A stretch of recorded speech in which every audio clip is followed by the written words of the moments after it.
Prezadas amigas, prezados amigos, sejam todos muito bem-vindos.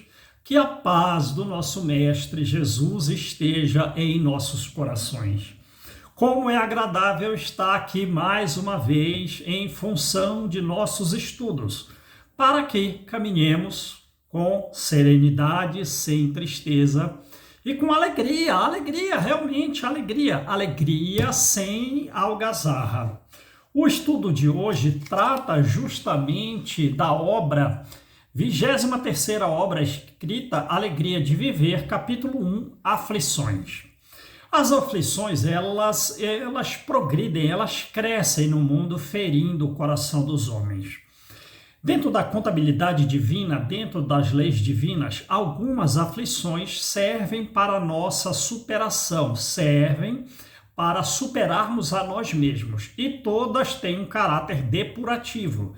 Quer dizer, todas servem como uma limpeza nossa, porém, algumas nos ajudam a sublimar mais um pouco. O problema é que nós não entendemos adequadamente as aflições, de modo que quando passamos pelas aflições, quando estamos aflitos, nós não nos comportamos como deveríamos, nós não nos comportamos bem. Seguimos com uma espécie de embotamento, um entorpecimento dos nossos sentimentos e mais à frente estamos desequilibrados, entristecidos e um pouco enfermos, sofrendo de alucinações. Como assim? Entorpecimento dos sentimentos. É que aflitos, nós temos os olhos voltados somente para nós mesmos, para as nossas dificuldades. E no relacionamento do qual nós participamos, nós estamos com os sentimentos entorpecidos, como um botão de rosa que não desabrochou. Então a gente não presta atenção no outro, as necessidades do outro, o carinho para o outro, a atenção, a compaixão para a outra pessoa. E permanecemos embotados. E nesse estado, a semente pode até ficar ainda mais prejudicada, quando nós viramos iracundos, enraivecidos, quando nós atingimos estados de tristeza mais profundos, estados de depressão, e seguimos então, digamos assim, sem felicidade. E podemos chegar a um estado enfermo de alucinação. Como assim um estado enfermo de alucinação? Para a psicologia, a alucinação é quando existe uma impercepção sem causa. Quando nós vemos, ouvimos ou percebemos algo sem que haja no meio externo uma causa para essa visão, audição ou percepção. Porém, o que a psicologia começa a perceber agora é que existe o mundo espiritual. E muitas vezes essa causa não está no mundo físico, está no mundo espiritual. Quando nós vemos, ouvimos e percebemos a presença de espíritos. Ora, então esse fato não é uma alucinação, é um fenômeno mediúnico. E se não é agradável, pode ser uma influência obsessiva. O que não faz mal, né? Agora, existe uma alucinação em que a causa não está nem no mundo físico e nem no mundo espiritual? Existe. Está retratada no Livro dos Médiuns, do item 111 a 113, nas perguntas que Kardec faz e nas respostas obtidas nas respostas dadas pelos espíritos, né? Obtidas por Kardec. É quando a mente do homem está enferma, literalmente diz o livro, quando o cérebro está com alguma dificuldade e as ideias ficam como que gravadas na nossa cabeça e a alma desdobrada percebe em si mesma aquela ideia, aquele pensamento que forma a visão alucinatória, que traz a audição alucinatória, que traz a percepção alucinatória. A causa não está no mundo físico, nem no mundo espiritual, está no cérebro enfermo. Então, tudo começou com, digamos assim, uma má interpretação a respeito da aflição que nós vivemos. uma não aceitação do processo aflitivo. E nós seguimos assim, sem aceitar o processo aflitivo no nosso caminho de redenção, algo inconformados, indignados, rebeldes quando agredimos e somos agredidos.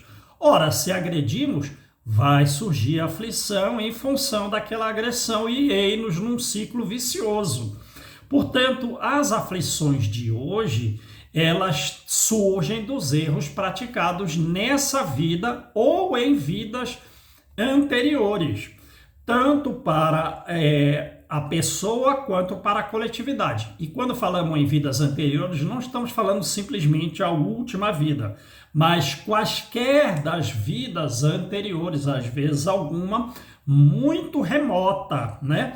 Por exemplo, a título de exemplo, em 1961, em Niterói, se apresentava um circo americano, Gran Circo, e houve um incêndio nesse circo, que levou à morte 503 pessoas.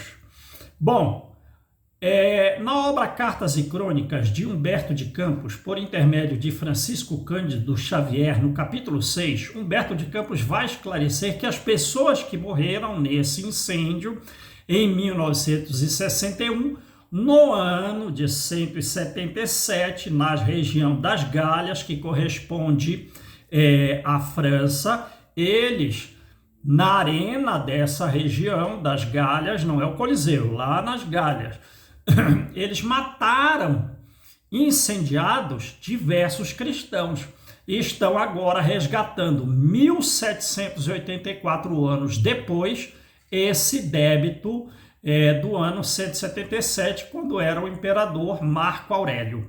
Então vejam bem, né? Porque os erros, mesmo que dívidas muito remotas, eles devem ser reparados.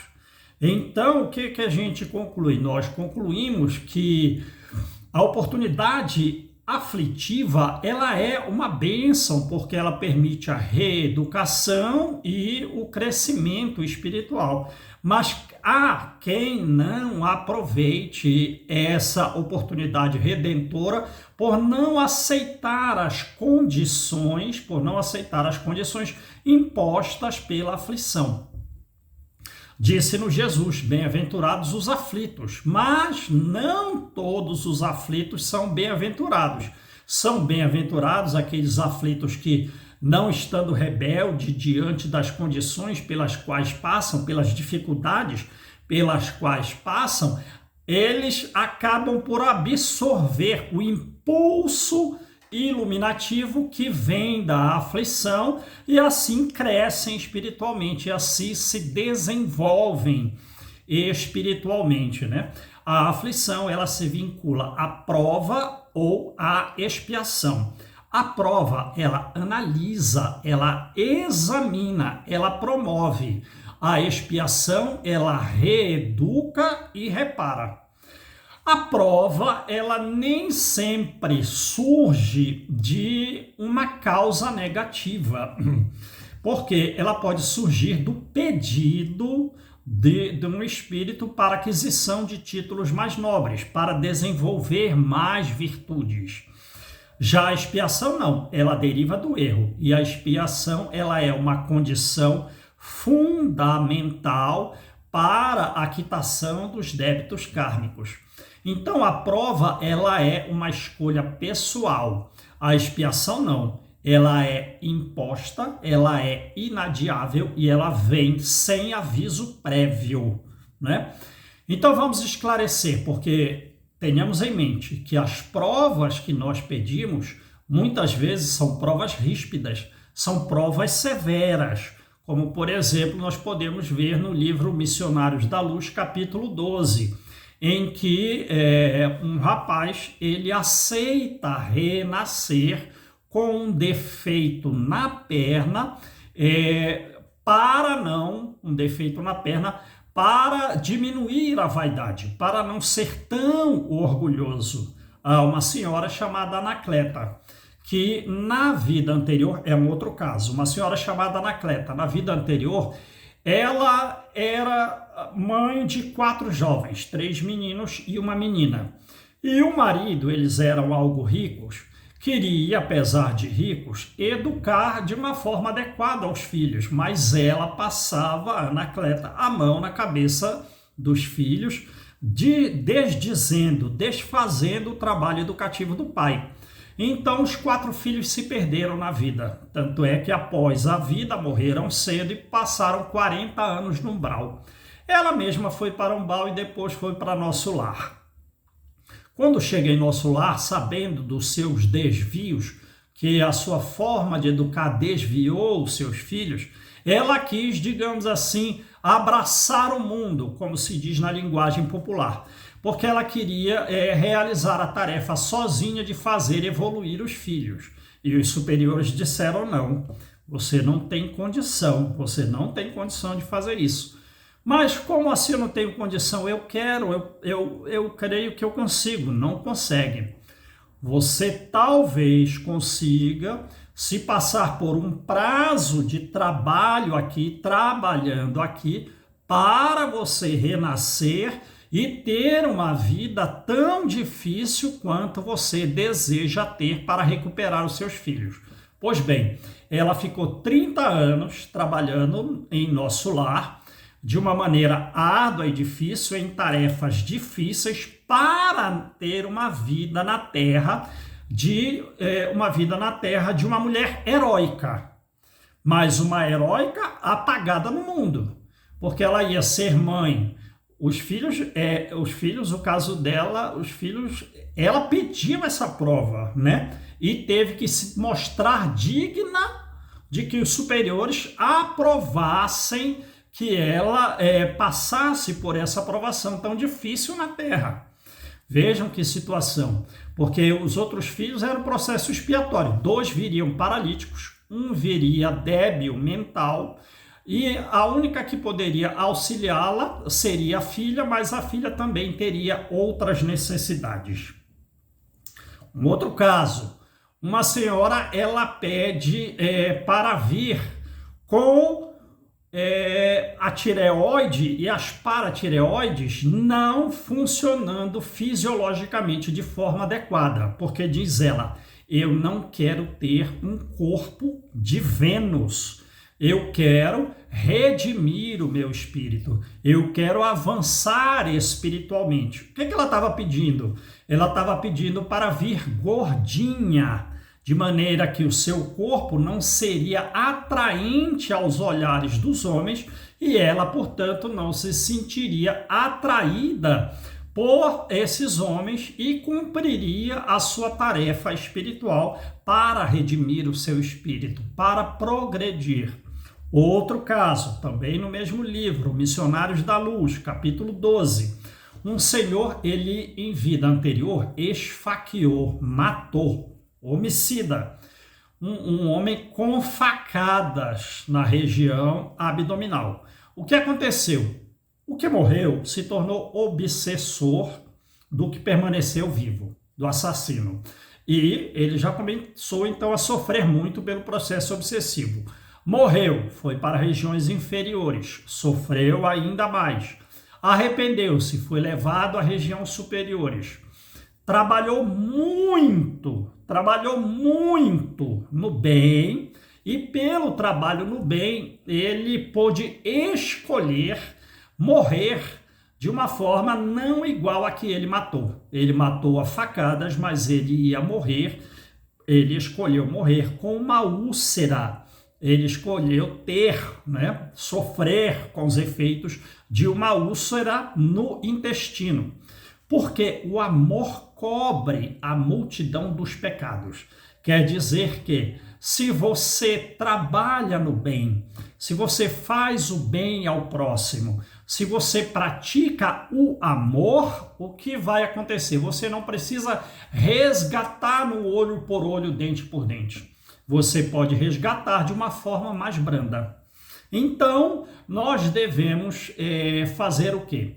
Aproveitar das nossas provações e trabalhar no bem para o nosso crescimento espiritual. E nós devemos agradecer pelas nossas expiações, porque é pelas expiações que nós vamos readquirir o nosso equilíbrio. É pelas expiações, mesmo que sejam ásperas, mesmo que sejam ríspidas, que nós vamos adquirir de volta, de retorno, o nosso equilíbrio. Então, vamos sempre nos vincular à esperança. Apesar de uma ou de outra aflição, estejamos sempre vinculados à esperança, na certeza de que, se suportarmos com serenidade as nossas aflições, elas se transformarão em luzes para a quitação dos nossos débitos kármicos, permitindo que nós prossigamos na nossa campanha da busca pela plenitude, na busca pela nossa própria paz. Meus amigos, que Jesus nos abençoe.